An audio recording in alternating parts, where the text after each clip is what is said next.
Viral turis asing bertato pelanggar lalu lintas bentak Kasat Lantas Gianyar saat razia.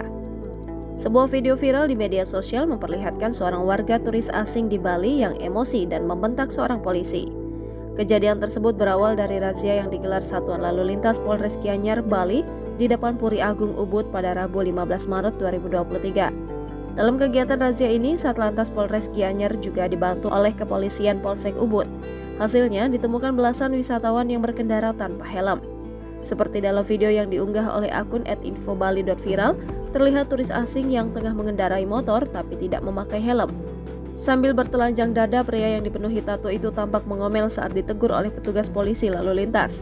Pria itu tak mau diam dan terus memarahi sejumlah petugas polisi yang memberikan teguran. Bahkan pria itu berprasangka buruk dengan mengira petugas yang menegurnya hendak memintai uang.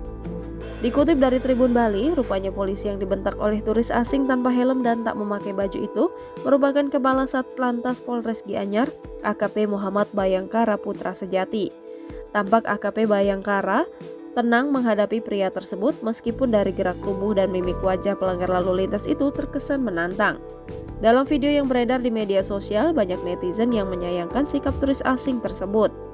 Dan sebagian besar meminta agar turis asing tersebut dipulangkan ke negaranya, sebab dia dinilai merendahkan petugas negara.